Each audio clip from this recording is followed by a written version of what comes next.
What's up, everyone? Welcome back to another episode of the Music Discovery Series. Super excited today to introduce you guys to new folk rock artist, Sour Fiction, also known as Jose. He's here with us today. We're going to get a chance for you guys to listen to some of his music, watch a music video, and learn a little bit more about him as an artist and just a couple of his songs. So, Jose, go ahead. The floor is yours, man. All right. Well, thank you so much for having me on. My name's Jose. I make music as Sour Fiction. You can find it on streaming platforms, all that, social media. Like you said, it's folk rock adjacent. It's hard to sort of put, an exact genre name on it. I think most artists are that way. But yeah, folk rock, some like electronic elements here and there, mostly self-produced. From Columbus, pretty involved in the local scene here in Ohio. And yeah, thanks again for having me on. Of course, man. And before we ask any questions and get into the interview, I actually want to kick this episode off with the music video for one of his most recent releases, which is called Forward 2 Live. So here is Forward 2 Live by Sour Fiction. Rolling. Okay. Take 6, Forward 2.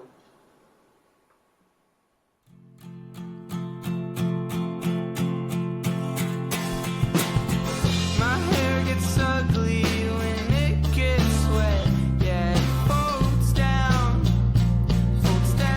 and around. Your picture perfect, I'm a tangled mess. Like my thoughts now. And it's only been the start of another lifetime. Yeah, it's only been the start of another year, and it's only been the start of another lifetime. Yeah, it's only been the start of another year. This wooden ceiling, it protects us both from the floodgates, the clouds bad day. You tell me listen for the sound from the toads while we wait. There's no escape, and you tell me the things that you look forward to. You tell me the things that you look forward to. You tell me the things that you look forward to. You tell me the things that you look forward to. It's only been the start of another lifetime. Yeah, it's only been the start of another year, and it's only been the start of another lifetime. Yeah, it's only been the start of another year.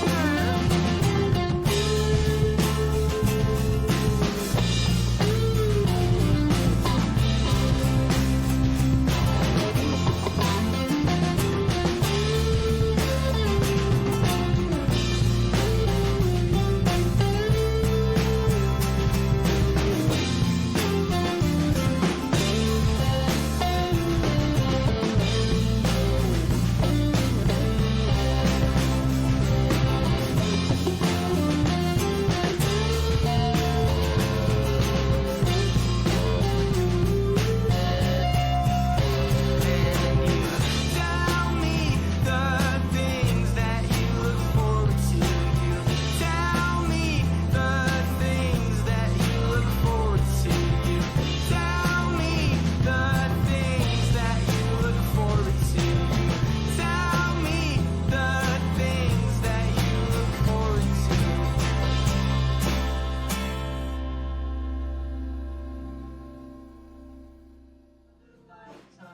Yeah, it's only been the start of another year, and it's only been the start of another lifetime. Yeah, it's only been the start of another year. So we just heard the live video of Forward 2. It captures a raw, kind of in the moment energy. Can you walk us through what it means for you to perform that song live? How does your approach or arrangement or kind of your mindset shift from the studio version to the live version? Sure, yeah. So when it comes to actually performing it live and, playing it live outside of recording that video and recording that version of the song, it's funny because I I wrote that song in high school, actually, and I played it live a lot. It was kind of it was like a crowd favorite kind of song, and then I stopped playing it because I didn't really like it, to be honest.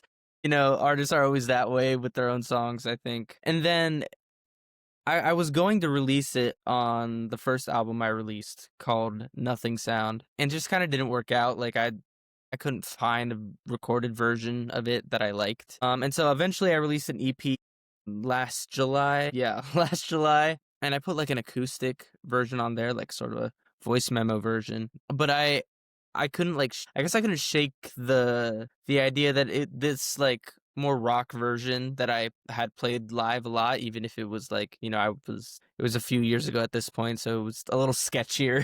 But I don't know, people really seemed to like it at the time, so I figured I just felt like I hadn't given the song the moment in a sense that it deserved, or the sound, I guess, that I felt like it deserved. Even if I at that point like was a little sick of the song, it was also just like, I don't know, I feel like I had this original vision for it, and it's a song I've played live for years without releasing it, with the exception of that acoustic version. And I just felt like it was something that I needed to do. I just felt like I said, it kind of deserved that version of it. I guess I should ask you, when you say what does it mean to play it live, are you saying like what does it mean to me, or like what kind of different approach do I take? Just more so like the different approach you take, you know, Sure. being Yeah. that was recorded as like a live video. Yeah, just like kind of what that approach looks like. Is you know, I know it's different than being in it. I know that I think that video was recorded in a studio. It looked like or some Hmm. of some sort. But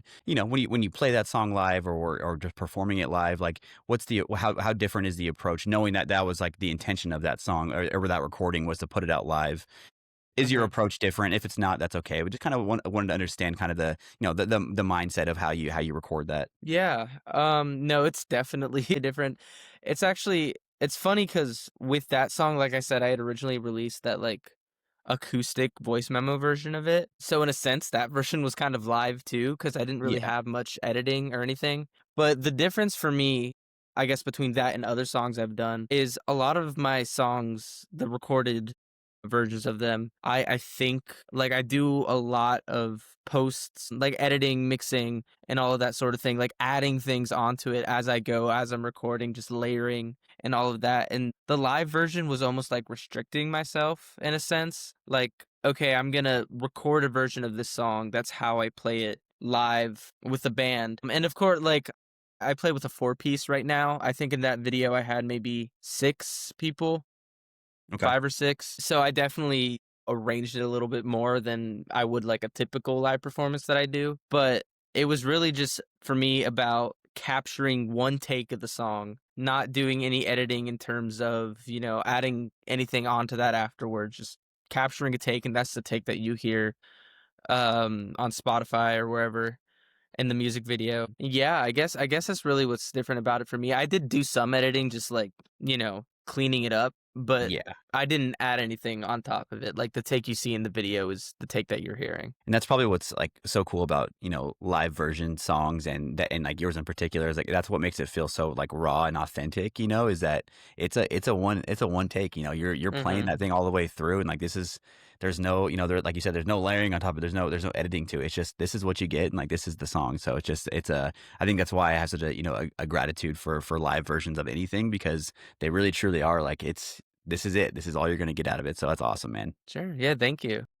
Course, dude. For your latest work, what does your songwriting or production workflow look like? Do you start with lyrics, melody, beat, ambiance, or something else? Or how do you decide when a track feels finished? Yeah, I kind of do music and lyrics at the same time. That's generally my process. I don't, here and there I have like, oh, I have this part on the guitar that I think is cool, but I haven't developed and I want to add words to, or vice versa, words that I want music to. But usually the process is just I'm sitting with my acoustic guitar and just kind of messing around on there, fiddling, and then like coming up with words, humming as I go, you know. And then like eventually I find something that's like, I like how that sounds. I like the words that just kind of spawned out of my mouth, and then I just develop it from there, and just, yeah, it's really just kind of developing all of it at the same time. I typically don't record till I have the song like fully written. That's a whole different part of the process. But as far as the writing, I would say writing the base of the song, it's kind of all at the same time, just growing, like getting influenced by each other. Yeah, man. As a platform spotlighting emerging independent creators, I really want to ask you, what has been your most effective method for connecting with listeners or growing your fan base? You know, like what challenges have you encountered and how have you overcome them? Sure, yeah. I think something that's been effective for me recently, at least, has been really trying to focus and hone in on what is going on locally. I think in Columbus, we have a really, really cool scene going on right now, actually. I think a lot of people don't realize. I mean, no one thinks Ohio, there's great music going on there, but like there really is like some good stuff going on in Columbus. We have great bands. I think like just to shout out a couple because they're great. My friend's band Lakehorn, they're great. And then this band coming out of Columbus, Villager, has really really cool stuff going on. And there's so many others, but like I can't think of them right now. But my point is just we got really cool stuff going on here, and I think just kind of involving myself in that has really helped just be more effective in reaching an audience. I think there are people who want to hear the music, and you just have to find them, especially when you're local. You can make that in-person connection with them. And I think especially today in like the internet and social media age, it's kind of discounted a lot, like a lot of people use TikTok and all of that for growth, and I'm not discounting that. That's definitely an avenue to approach, and it's an avenue I would like to get better at approaching. But the most effective has for me has just been meeting people in person that like your music, you like their music. Yeah. And I feel like there is an element of like kind of almost like an unknown benefit to taking that route, like to actually engaging, that more face to face networking and engaging and like building kind of more of like a real connection with people. Because in doing so, you're going to be able to like learn from what other artists are doing right there directly Mhm. and like have those real conversations and build a real established like both fan base supporters, but also like have like people that like push you to make you a little bit better or like learn to be better in this industry. Because every band does everything differently. Some people like started solely on TikTok, and again, like they're again, like you said, not discounting that, it's totally fine, but there is something to be said about being able to have like real face-to-face conversations with other artists, other bands, other creators, other people that are in the industry, because you're going to learn something probably from them face to face that you can't learn on the internet or through a TikTok like or through a comment. So I think there's a lot to be said about kind of really building a real true like face to face in your community where you're from. That goes a really long way, I think. So that's cool, man. Yeah, yeah, I totally agree. I think, and it's like you get inspiration from it too, like in a way that's kind of difficult to do online. I mean, you see videos of people playing, or you see like, hey, this is my song, these are the lyrics. I mean, some of these songs are great. I mean, they're amazing songs, but like kind of being there in your community and like seeing like the people you look up to and your peers are the same people sometimes, which is a really really cool thing. And it's just kind of pushes you to get better and being like, oh, how do they do that? And you're there, you're watching them play, you see like their setup, you're like, oh, I want to get a sound like that. Or just, yeah, it's inspiring, I think, in a way that it's hard to do not in person. Yeah, I want to make sure everyone gets a chance to listen to more of your music. So the next one's going to be Ice Song. There's a vivid emotional landscape in this song. What inspired the song, both musically and lyrically? And are there particular imagery, experiences, or moods you were channeling when you wrote it? Yeah, I think so that song is from my first album, Nothing Sound, which is different than the rest of the music I made because I worked with someone else for the entire recording process of that one. His name is Breakins. He's super cool. He's a great guy. I got connected to him through like the school I went to. It's long. I don't want to get into it because it's like that gives details about like the school I go to and all of that. Like I don't want to get super specific about everything. Like basically I had this project my senior year where we could essentially take our second semester doing a project, and we didn't even have to go to school. Like the second semester was just focusing on that project, and he had to do that too. So like my teacher connected me with him and all that. So that was super cool. But yeah, I worked with him on on that album. And it definitely, I think that song is kind of the song that I wanted to kind of get his talents on the most, if that makes sense. Because my music is very different from his, just kind of inherently in terms of genre and sounds. That was a song where I like he's more he has more pop and electronic production influences, which I like to like merge into my music, but it's not the foundation of it. And with that song, I really wanted to like take advantage of that sound and kind of make that sonic landscape feel melancholy and like nostalgic and like kind of off-putting, and doing it in a way that took advantage of those sounds. I just love the sound of like bit crushed and like weird synths and weird effects. I just love all of that, and it's combining it with that like acoustic guitar sound, I think was really my main goal for that song, and something that I want to continue to do moving forward. But yeah, I think that was really kind of the main what I was going for, just creating that airy, like off-putting, also nostalgic kind of sound on there. We actually we like sampled little like synths from old video games and like put them in, or like synth sounds from old video games and put them in there, just like really nailing that kind of nostalgic electronic almost feeling of it. So that's what I was going for there. And I think lyrically it was like it was almost similar. I wrote it, honestly, I don't even know what I wrote it about. Like at this point, Hey.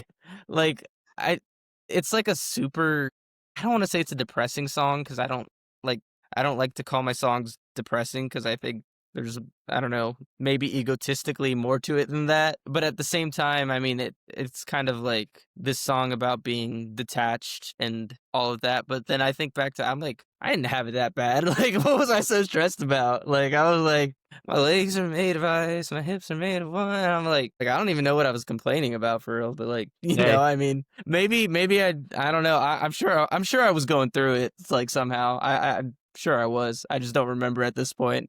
But yeah, I think it was really, I guess, about feeling detached in a way, and I really wanted to reflect that with the sound. And I remember saying to him when we were recording it that I wanted it to sound like a hyperpop Alex G song, which I think we accomplished. So Yeah, I think so. yeah, but yeah, Well, I think you accomplished all those goals, dude. That song's super rad, and I'm excited for everybody to you. get a chance to hear it right now. So everyone, here is Ice Song by Sour Fiction.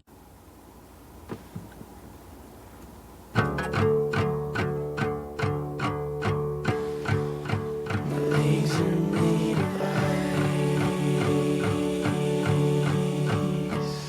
My hips are made of water.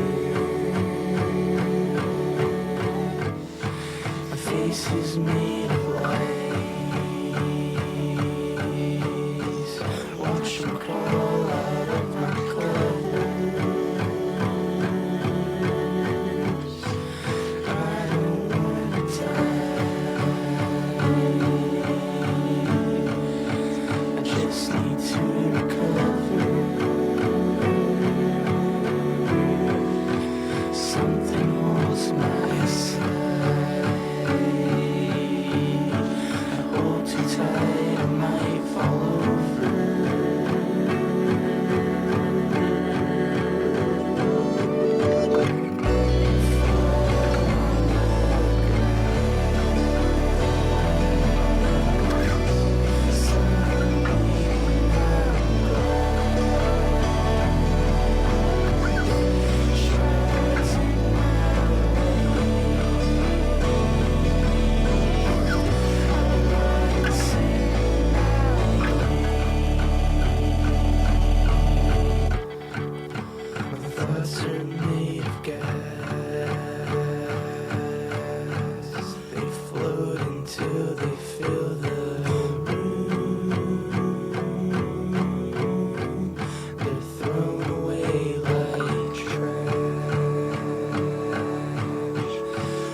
Looking for a better way to share music with your friends? Boombox is the social platform built for music lovers. Post your favorite tracks, see what your friends are listening to, and discover new music with personalized discovery feed. Join communities, chat with fellow fans, and build a profile that shows off your unique taste. You've got fire music recs? Boombox makes sure people hear them. Download Boombox today and start sharing your vibe. And then you kind of mentioned it earlier, kind of where you want to go with your sound, but I want to make sure I ask this question. Where do you see your sound evolving over the next few releases? Are there any collaborators, genres, or techniques you haven't tried yet, but are excited to kind of experiment with? Yeah, definitely that sort of sound, like I mentioned. But actually, I have this album that I'm working on, and it's not going to be out for a while, but it's pretty much fully written. Actually, it just needs to be recorded and so much other stuff. But I have a couple songs from it like finished, and I think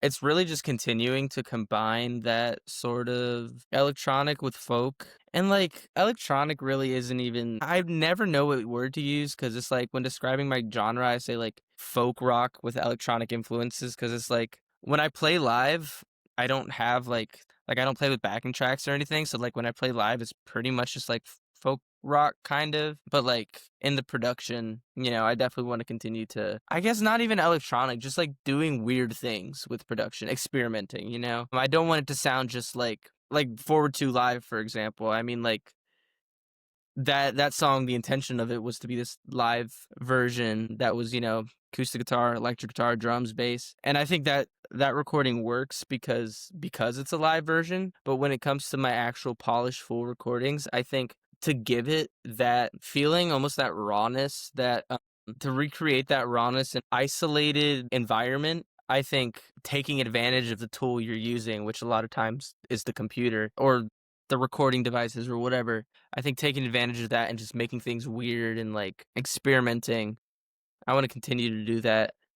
And I've been inspired by that, but I was really big into what's the Two Star and the Dream Police, the McGee album from last year. I think like everyone was, but what I was also really inspired by that album when I started recording this new batch of songs. He captured like a really raw sound, like I was meant, like the way it was recorded, it just felt like so genuine. And I think a lot of people try to recreate that by being like, "Oh, listen to his cool guitar tone," and not to discount his guitar tone. I mean, it's like it's insane, but like so like people were buying baritone guitars and running through a Tascam, which sounds sick. I mean, there's nothing wrong with that.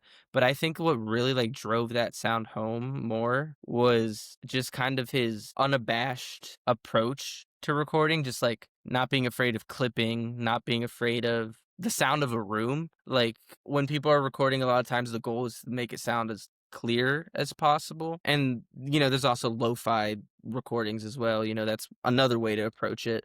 But I've been trying to kind of approach it in a way where it's like it's not quite lo-fi, but it's unpolished, I guess, in a way that I think McGee really inspired me. That album in particular really inspired me to do. Just like I've been recording a lot with I had this one song that I recorded recently that I used a microphone in an Omni setting, um, and I was just walking around the room like singing the melody in like 10 different spots of the room. I'm just trying to make it sound like raw, and that raw, but in a way that like I can still put together, if that makes Yeah. sense. Heck yeah. Being a platform focused on new and emerging artists, I have to ask you, give me 3 artists that you like love to listen to that aren't super, super big, but that people should know about. It could be any size band but that are not massive yet. Okay, I mentioned Villager earlier, so I'm not gonna count that for this one. But they're super cool. They've been kind of blowing up recently. It's super cool to see them do that because they're from Columbus. They play in the same scene. It's just sick. I think there's so many bands from Columbus I could name off. I think like just can I do like a speed round, the speed Sure, round dude. of like a bunch of Columbus bands and count that as the first one? Run it. Okay. Villager, Leghorn, Verity, Greenwood Forest. Those Verity, Leghorn, Greenwood Forest are all my friends. And then Lerner. Lerner is super cool. There's this band.